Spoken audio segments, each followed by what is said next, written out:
Hi everyone, this is Glenda Ganzon and welcome to my Human Anatomy and Physiology class. And for today's video, I'm going to introduce to you the anatomy and physiology of the skull. So stay tuned.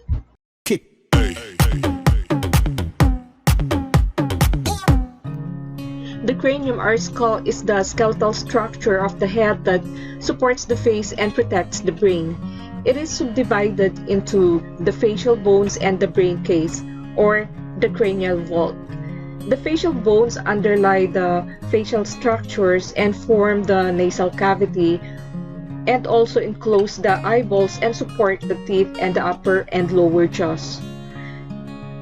The rounded brain case surrounds and protects the brain and houses the middle and inner ear structures. For adult, the skull consists of 22 individual bones, 21 of which are immobile and united into a single unit, and the 22nd bone is the mandible, or what we call as the lower jaw, which is the only movable bone of the skull. The anterior skull consists of the facial bones and provides the bony support for the eyes and the structures of the face. This view of the skull is dominated by the openings of the orbits and the nasal cavity. Also seen are the upper and the lower jaws with their respective teeth. So let me introduce to you one by one the parts of the skull in its anterior view. The first is the orbit, which is the bony socket that houses the eyeball and muscles that move the eyeball or open the upper eyelid. The upper margin of the anterior orbit is the supraorbital margin. Located near the midpoint of the supraorbital margin is a small opening called the supraorbital foramen. This provides the passage of a sensory nerve to the skin of the forehead, and below the orbit is the infraorbital foramen, which is the point of emergence for a sensory nerve that supplies the anterior face below the orbit. So inside the nasal area of the skull, the nasal cavity is divided into halves by the nasal septum. The upper portion of the nasal septum is formed by the perpendicular plate of the Ethmoid Bone, and the lower portion is the vomer bone. Each side of the nasal cavity is triangular in shape with a broader inferior space that narrows superiorly. So when looking into the nasal cavity from the front of the skull, two bony plates are seen projecting from each lateral well. The larger of this is the inferior nasal concha, an independent bone of the skull. Located just above the inferior concha is the middle nasal concha, which is part of the ethmoid bone. A third bony plate, also part of the ethmoid bone or ethmoid bone, is the superior nasal concha. It is much smaller and out of sight above the middle concha, and the superior nasal concha is located just lateral to the perpendicular plate in the upper nasal cavity. A view of the lateral skull is dominated by the large, rounded brain case above and the upper and lower jaws with their teeth below. Separating these areas is the bridge of bone called the zygomatic arc. The zygomatic arc is the bony arc on the side of the skull that spans from the area of a cheek to just above the ear canal. It is formed by the junction of two bony processes.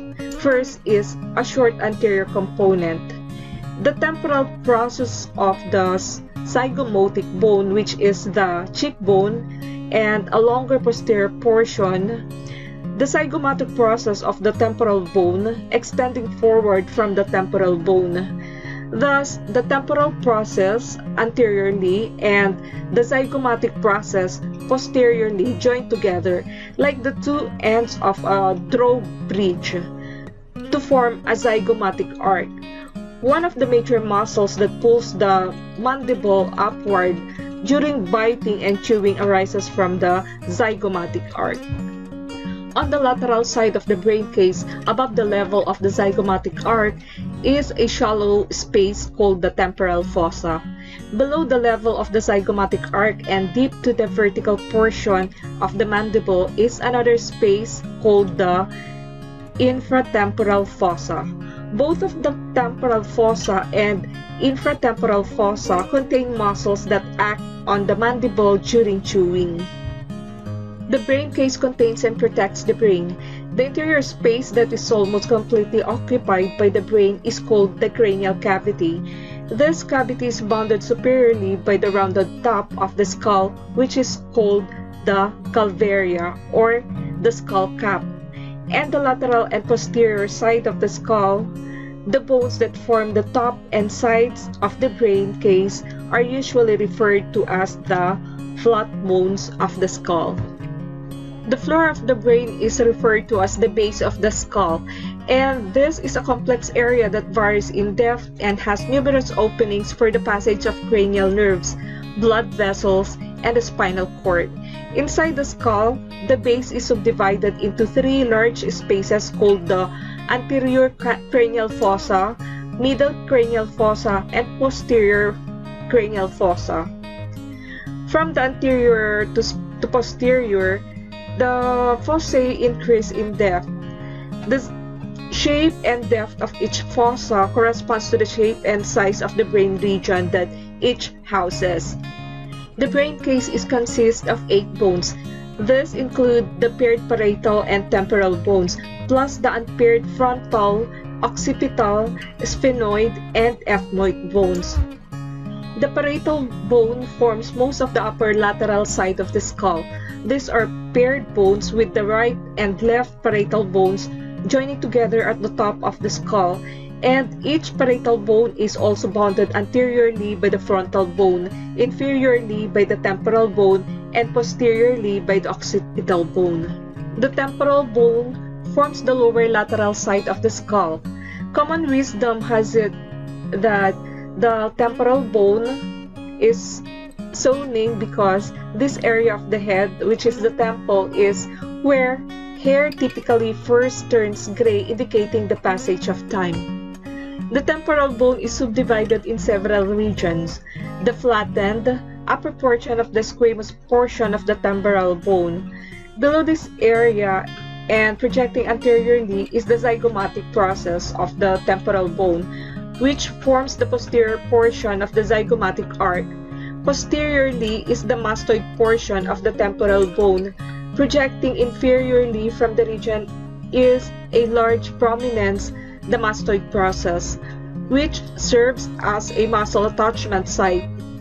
The mastoid process can easily be felt on the side of the head just behind your earlobe.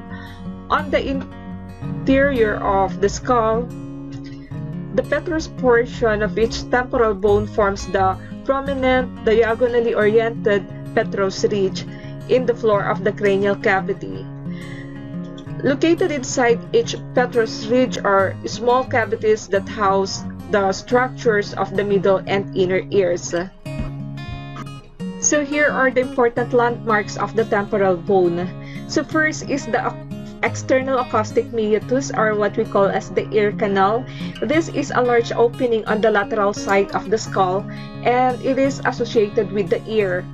The next is the internal acoustic meatus, and this opening is located inside the cranial cavity on the medial side of the petrous ridge, and it connects to the middle and inner ear cavities of the temporal bone. Another is the mandibular fossa. This is the deep oval-shaped depression located in the external base of the skull, just in front of the external acoustic meatus. The mandible, or the lower jaw, joins with the skull at this site as part of the temporomandibular or temporomandibular joint, which allows for movements of the mandible during opening and closing of the mouth. The next is the articular tubercle. The smooth ridge located immediately anterior to the mandibular fossa. Both the articular tubercle and the mandibular fossa contribute to the temporomandibular joint, the joint that provides for movements between the temporal bone of the skull and the mandible. Another is the styloid process. So posterior to the mandibular fossa on the external base of the skull is an elongated downward bony projection called the styloid process. So named because of its resemblance to a stylus or a pen or writing tool. So this structure serves as an attachment site for several small muscles and for alignment or for a ligament that supports the hyoid bone on the neck. Another is the stylomastoid foramen, and this small opening is located between the styloid process and the mastoid process, and this is the point of exit for the cranial nerve and that supplies the facial muscles. Another one is the carotid canal. The carotid canal is a zigzag-shaped tunnel that provides passage through the base of the skull for one of the major arteries that supplies the brain, and its entrance is located on the outside base of the skull or anteromedial to the styloid process, and the canal then runs anteromedially within the bony base of the skull and then turns upward to its exit in the floor of the middle cranial cavity, which is above the foramen lacerum. Let's move on to the next, which is the frontal bone. The frontal bone is the single bone that forms the forehead. At its anterior midline between the eyebrows, there is a slight depression called the glabella. So the frontal bone also forms the supraorbital margin of the orbit. Near the middle of the margin is the supraorbital foramen, which is the opening that provides passage for a sensory nerve to the forehead. The frontal bone is thickened just above each supraorbital margin, forming rounded brows ridges, and these are located just behind your eyebrows and vary in size among individuals. Although they are generally larger in males, inside the cranial cavity, the frontal bone extends posteriorly, and this flattened region forms both of the roof of the orbit below and the floor of the anterior cranial cavity above. The next is the occipital bone. The occipital bone is the single bone that forms the posterior skull and posterior base of the cranial cavity. On its outside surface, at the posterior midline, is a small protrusion called the external occipital protuberance, which serves as an attachment site for a ligament of the posterior neck. The lateral either side of this bump is a superior nuchal line. Nuchal means nape or posterior neck. So the nuchal lines represent the most superior point at which muscles of the neck attach to the skull, with only the scalp covering the skull above these lines. On the base of the skull, which is the occipital or occipital bone, contains the large opening of the foramen magnum, which allows the passage of the spinal cord as it exits the skull. On either side of the foramen magnum is an oval-shaped occipital condyle, and these condyles forms joints with the first cervical vertebra and thus support the skull on top of the vertebral column. The next is the sphenoid bone. The sphenoid bone is a single complex bone of the central skull. It serves as a keystone bone because it joins with almost every other bone of the skull. The sphenoid forms much of the base of the center skull and also extends laterally to contribute to the sides of the skull. So inside the cranial cavity, the right and the left lesser wings of the sphenoid bone, which resemble the wings of a flying bird, form the lip of the prominent ridge that marks the boundary between the anterior and middle cranial fossa.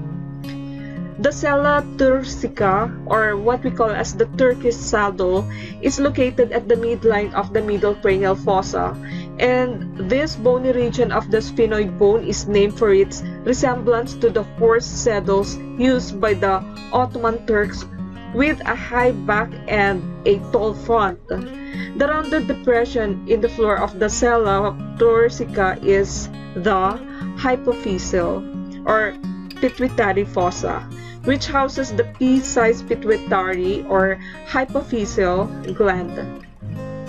The greater wings of the sphenoid bone extend laterally to either side away from the sella turcica, where they form the anterior floor of the middle cranial fossa. The greater wing is best seen on the outside of the lateral skull,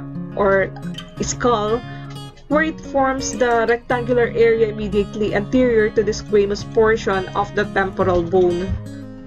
On the inferior aspect of the skull, each half of the sphenoid bones form two thin, vertically oriented bony plates. These are the medial thyroid plate and lateral thyroid plate. The right and left medial thyroid plates form the posterior lateral walls of the nasal cavity. This is somewhat larger lateral thyroid plates serve as the attachment sites for chewing muscles that fill the infratemporal space and act on the mandible. Next is the ethmoid bone. The ethmoid bone is a single midline bone that forms the roof and lateral walls of the upper nasal cavity, the upper portion of the nasal septum, and contributes to the medial wall of the orbit. On the interior of the skull, the ethmoid also forms a portion of the floor of the anterior cranial cavity. Within the nasal cavity, the perpendicular plate of the ethmoid bone forms the upper portion of the nasal septum. The ethmoid bone also forms the lateral walls of the upper nasal cavity. Extending from each lateral wall are the superior nasal concha and middle nasal concha, which are thin, curved projections that extend into the nasal cavity. In the cranial cavity, the ethmoid bone forms a small area at the midline in the floor of the anterior cranial fossa. This region also forms the narrow roof of the underlying nasal cavity, and this portion of the ethmoid bone consists of two parts, the crista galli and the cribriform plates. So the crista galli, which is the rooster's comb or crest, is a small upward bony projection located at the midline. It functions as an interior attachment point for one of the covering layers of the brain. So to either side of the crista galli is the cribriform plate. Cribriform means sieve, which is a small, flattened area with numerous small openings termed olfactory foramina, or small nerve branches from the olfactory areas of the nasal cavity pass through this opening to enter the brain. The lateral portion of the ethmoid bone are located between the orbit and upper nasal cavity, and thus form the lateral nasal cavity wall and portion of the medial orbit wall. Located inside this portion of the ethmoid bone are several small air-filled spaces that are part of the paranasal sinus system of the skull. So the next that I'll be discussing is the sutures of the skull. A suture is an immobile joint between adjacent bones of the skull. The narrow gap between the bones is filled with dense, fibrous connective tissue that unites the bones. The long sutures located between the bones of the brain case are not straight, but instead follow irregular, tightly twisting paths. These twisting lines serve to tightly interlock the adjacent bones, thus adding strength to the skull for the brain protection. So the two suture lines seen on the top of the skull are coronal and sagittal sutures. The coronal suture runs from side to side across the skull within the coronal plane of section. It joins the frontal bone to the right and left parietal bones, and the sagittal suture extends posteriorly from the coronal suture, running along the midline at the top of the skull in the sagittal plane section. It also unites the right and left parietal bones. On the posterior skull, the sagittal suture terminates by joining the lambdoid suture. The lambdoid suture extends downward and laterally to either side away from its junction with the sagittal suture. The lambdoid suture joins the occipital bone to the right and left parietal and temporal bones. This suture is named for its upside down or V shape, which resembles the capital letter version of the Greek letter lambda. The squamous suture is located on the lateral skull, and it unites the squamous portion of the temporal bone with parietal bone. And at the intersection of four bones is the pterion.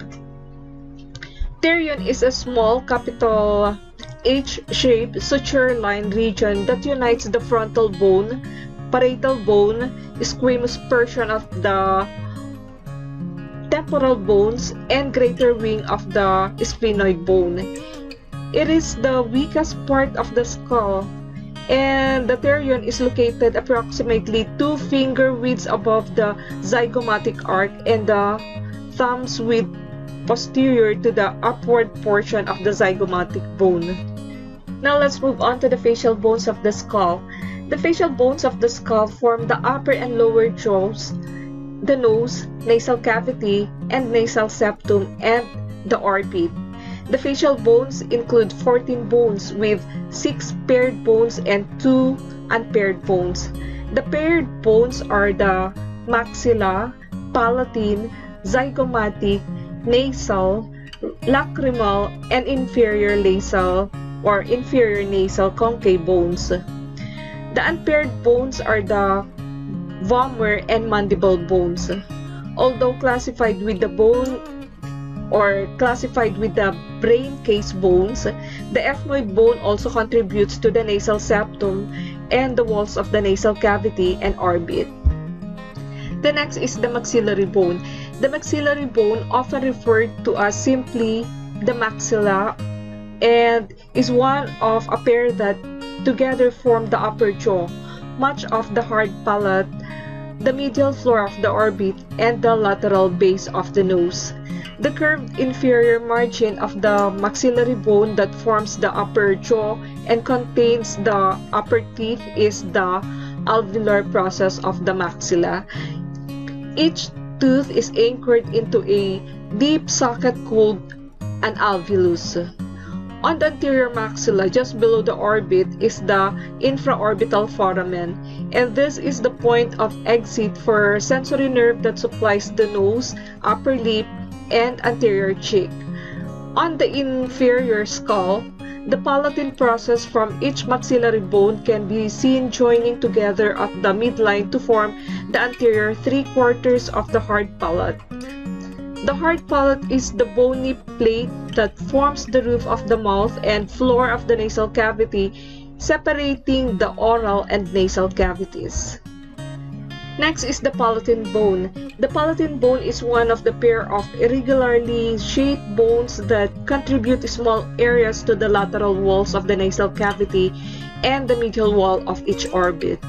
The largest region of each of the palatine bone is the horizontal plate. The plates from the right and left palatine bones join together at the midline to form the posterior quarter of the hard palate. Thus, the palatine bones are best seen in an anterior view of the skull and hard palate. The next is the zygomatic bone. The zygomatic bone is also known as the cheekbone. Each of the paired zygomatic bones form much of the lateral wall of the orbit and the lateral inferior margins of the anterior orbital opening.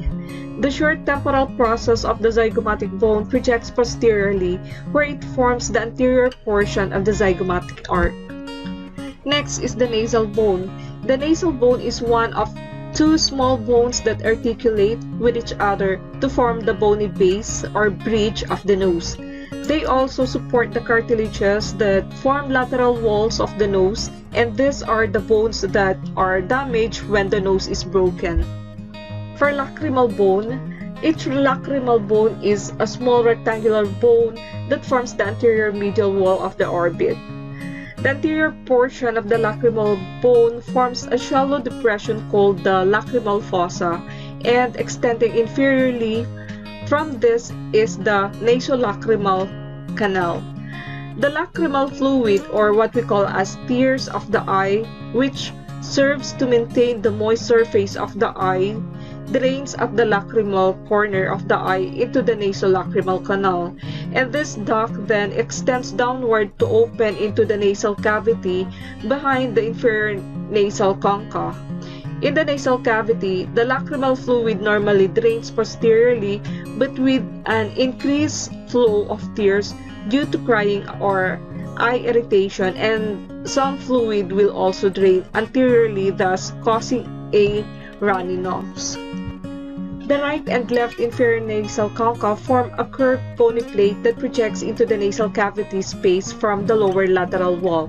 The inferior concha is largest of the nasal concha and can easily be seen when looking into an anterior opening of the nasal cavity. The next is the vomer bone. The unpaired vomer bone, often referred to simply as the vomer, is triangular shape and forms the posterior inferior part of the nasal septum. The vomer is best seen when looking from behind into the posterior openings of the nasal cavity. In this view, the vomer is seen to form the entire height of the nasal septum, as much as smaller or as much small portion of the vomer can also be seen when looking into the anterior opening of the nasal cavity. The next is the mandible. The mandible forms the lower jaw and is the only movable bone of the skull. At the time of birth, the mandible consists of paired right and left bones, but these fuse together during the first year to form the single U-shaped mandible of the adult skull. Each side of the mandible consists of a horizontal body and posteriorly a vertically oriented ramus of the mandible. The outside margin of the mandible where the body and ramus come together is called the angle of the mandible. The ramus on each side of the mandible has two upward-going bony projections.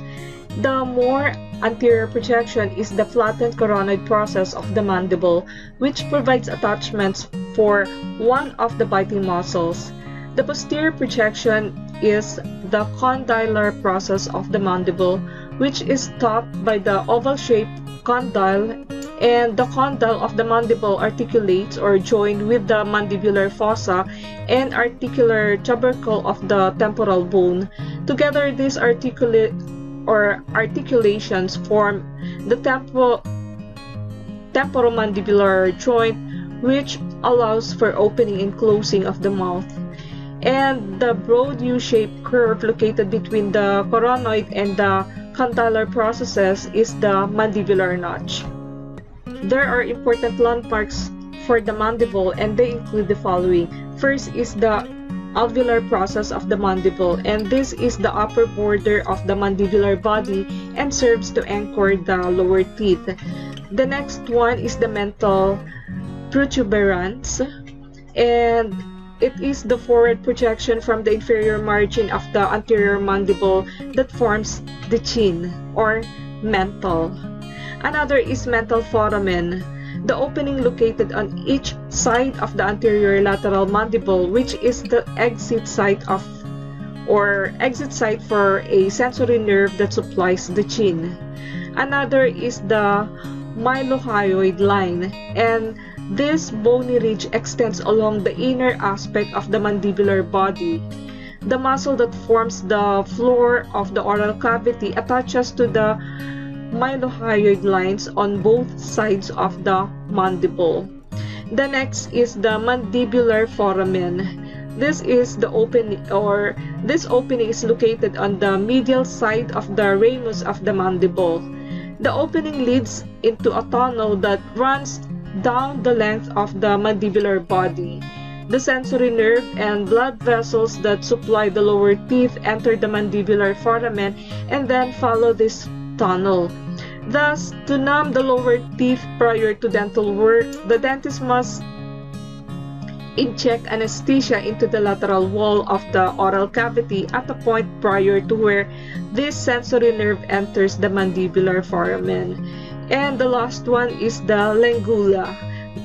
This small flap of bone is named for its shape, lingula, which is little tongue. It is located immediately next to the mandibular foramen on the medial side of the ramus. A ligament that anchors the mandible during opening and closing of the mouth extends down from the base of the skull and attaches to the lingula. Another bone of the skull is the orbit.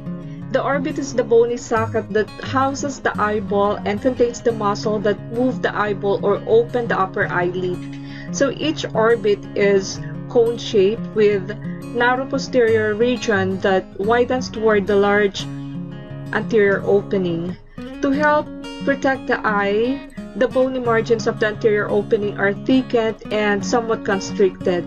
So the medial walls of the two orbits are parallel to each other, but each lateral wall diverges away from the midline at a 45 degrees angle. And this divergence provides a greater lateral peripheral vision. So the walls of each orbit include contributions from 7 skull bones. The frontal bone forms the roof of the zygomatic bone, forms the lateral wall and lateral floor. The medial floor is primarily formed by the maxilla with a small contribution from the Palatine Bone. The Ethmoid Bone and lacrimal bone make up much of the medial wall, and the Sphenoid Bone forms the posterior orbit. At the posterior apex of the orbit is the opening of the optic canal, which allows for passage of the optic nerve from the retina to the brain. Lateral to this is the elongated and irregularly shaped superior orbital fissure, which provides passage for the artery that supplies the eyeball, sensory nerves, and the nerves that supply the muscles involved in the eye movements. So the next bones that I'll be discussing are the nasal septum and the nasal concave. So the nasal septum consists of both bone and cartilage components. The upper portion of the septum is formed by the perpendicular plate of the ethmoid bone. The lower and the posterior ports of the septum are formed by triangular-shaped vomer bone.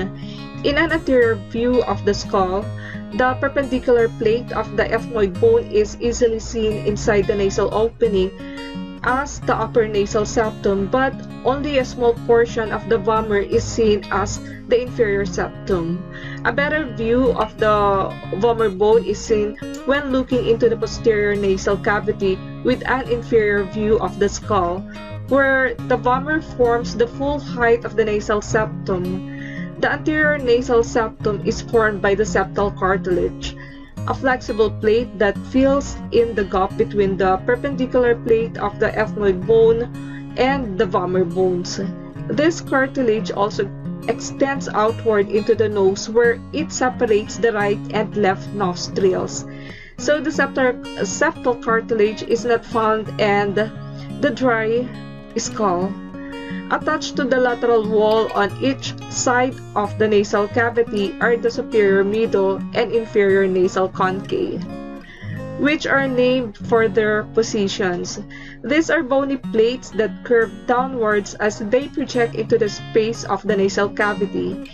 These serve to swirl the incoming air, which helps to warm and moisturize it before the air moves into the delicate air sacs of the lungs. This also allows mucus secreted by the tissue lining of the nasal cavity to trap incoming dust, pollen, bacteria, and viruses. The largest of the concha is the inferior nasal concha, which is an independent bone of the skull, and the middle concha and the superior concha, which is the smallest, are both formed by the ethmoid bone. So when looking into the anterior nasal opening of the skull, only the inferior and middle concha can be seen. The small superior nasal concha is well hidden above and behind the middle concha. Next is the cranial fossa. Inside the skull, the floor of the cranial cavity is subdivided into 3 cranial fossa, or what we call as spaces, which increase in depth from anterior to posterior. Since the brain occupies these areas, the shape of each conforms to the shape of the brain regions that it contains. Each cranial fossa has anterior and posterior boundaries and is divided at the midline into the right and left areas by significant bony structure of the opening, or the opening. The anterior cranial fossa is the most anterior and the shallowest of the three cranial fossa. It overlies the orbits and contains the frontal lobes of the brain. Anteriorly, the anterior fossa is bounded by the frontal bone, which also forms the majority of the floor for this space. The lesser wings of the sphenoid bone form the prominent ledge that marks the boundary between the anterior and the middle cranial fossa. Located in the floor of the anterior cranial fossa at the midline is a portion of the ethmoid bone consisting of the upward projecting cristagalli to either side of this, the cribriform plates. On the other hand, the middle cranial fossa is deeper and situated posterior to the anterior fossa. It extends from the lesser wings of the sphenoid bone anteriorly to the petrous ridges or petrous portion of the temporal bones posteriorly. The large diagonally positioned petrous ridges give the middle cranial fossa a butterfly shape, making it narrow at the midline and broad laterally. The temporal lobes of the brain occupy this fossa. The middle cranial fossa is divided at the midline by the upward bony prominence of the sella turcica, that is the part of the sphenoid bone. The medial cranial fossa has several openings for the passage of the blood vessels and the cranial nerves. The openings in the middle cranial fossa are as follows. First is the optic canal. This opening is located at the anterior lateral corner of the sella turcica, and it provides the passage of the optic nerve into the orbit. The second one is the superior orbital fissure. This large irregular opening into the posterior orbit is located on the anterior wall of the middle cranial fossa. Lateral to the optic canal and under the projecting margin of the lesser wing of the sphenoid bone, nerves to the eyeball and associated muscles and sensory nerves to the forehead pass through this opening. The third one is the foramen rotundum. This rounded opening is located in the floor of the middle cranial fossa, just inferior to the superior orbital fissure, and it is the exit point for the major sensory nerve that supplies the cheek, nose, and the upper teeth. The fourth one is the foramen ovale of the middle cranial fossa, and this large oval-shaped opening in the floor of the middle cranial fossa provides passage for a major sensory nerve to the lateral head, cheek, chin, and lower teeth. The next one is the foramen spinosum. So this small opening located posterior lateral to the foramen ovale is the entry point for an important artery that supplies the covering layer surrounding the brain. The branching pattern of this artery forms readily visible grooves on the internal surface of the skull, and these grooves can be traced back to their origin up the foramen spinosum. The next one is the carotid canal, and this is the zigzag passage through which a major artery to the brain enters the skull. The entrance to the carotid canal is located on the inferior aspect of the skull and anteromedial to the styloid process. From here, the canal runs anteromedially within the bony base of the skull. Just above the foramen lacerum, the carotid canal opens into the middle cranial cavity near the posterior lateral base of the sella turcica. Next is the foramen lacerum. This irregular opening is located in the base of the skull immediately inferior to the exit of the carotid canal, and this opening is an artifact of the dry skull, because in life it is completely filled with cartilage. All the openings of the skull that provide the passage of nerves or blood vessels have smooth margins, which is the word lacerum or rugged or torn tells us that this opening has rugged edges and thus nothing passes through it. The posterior cranial fossa is the most posterior and deepest portion of the cranial cavity. It contains the cerebellum of the brain. and the posterior fossa is bounded anteriorly by the petrous ridges, while the occipital bones form the floor and posterior wall. It is divided at the midline by the large foramen magnum and the opening that provides the passage of the spinal cord. Located on the medial wall of the petrous ridge in the posterior cranial fossa is the internal acoustic meatus. This opening provides the passage of the nerve from the hearing and equilibrium organs of the inner ear and the nerve that supplies the muscles of the face. Located at the anterior lateral margin of the foramen magnum is the hypoglossal canal, and this emerge on the inferior aspect of the skull at the base of the occipital condyle and provide passage for an important nerve to the tongue. Immediately inferior to the internal acoustic meatus is the large, irregularly shaped jugular foramen. Several cranial nerves from the brain exit the skull via this opening, and it is also the exit point through the base of the skull for all the venous return blood leaving the brain. The venous structures that carry blood vessels, the skull form large curved grooves on the inner wall of the posterior cranial fossa, which terminate at each. The next bone of the skull are the paranasal sinuses. So the paranasal sinuses are hollow, air-filled spaces located within certain bones of the skull. All of the sinuses communicate with the nasal cavity and are lined with nasal mucosa. They serve to reduce bone mass and thus lighten the skull, and they also add resonance to the voice. This second feature is the most obvious when you have a cold or sinus congestion. This produces swelling of the mucosa and excess mucus production, which can obstruct the narrow passageways between the sinuses and the nasal cavity, causing your voice to sound different to yourself and others. This blockage can also allow the sinuses to fill with fluid, with the resulting pressure producing pain and discomfort. So the paranasal sinuses are named for the skull bone that each occupies.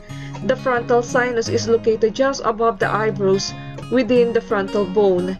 This irregular space may be divided at the midline into bilateral spaces, or this may be fused into a single sinus space.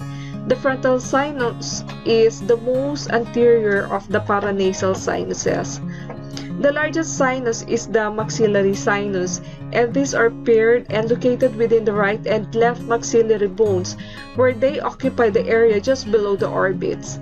The maxillary sinuses are most commonly involved during sinus infections because their connection to the nasal cavity is located high on their medial wall. They are difficult to drain. The sphenoid sinus is a single midline sinus, and it is located within the body of the sphenoid bone, just anterior and inferior to the sella turcica, thus making it most posterior of the paranasal sinuses. The lateral aspect of the Ethmoid bone contain multiple small spaces separated by very thin bony walls. Each of these spaces is called an ethmoid air cell, and these are located on both sides of the ethmoid bone between the upper nasal cavity and the medial orbit just behind the superior nasal concave. So the last bone that I'll be discussing is the hyoid bone, though this is not a part of the skull. The hyoid bone is an independent bone that does not contact any other bone and does not part of the skull. It is a small U-shaped bone located in the upper neck near the level of the inferior mandible, with the tips of the U pointing posteriorly. The hyoid serves as the base for the tongue above and is attached to the larynx below the pharynx posteriorly. The hyoid is held in position by a series of small muscles that attach to it either from above or below, and these muscles act to move the hyoid up, down, or forward or back. Movements of the hyoid are coordinated with the movements of the tongue, larynx, and pharynx during swallowing and speaking. So this ends my discussion about the anatomy and physiology of the skull. If you have any question, please write it in the comment section down below and I'll be glad to answer them all. And if you like this video, please give it a thumbs up, like, and share. And also, if you're still not subscribed to my channel, please to consider subscribing. Once again, I would like to thank you all for watching this video and for listening to my discussion. Until the next one, see you all. Bye!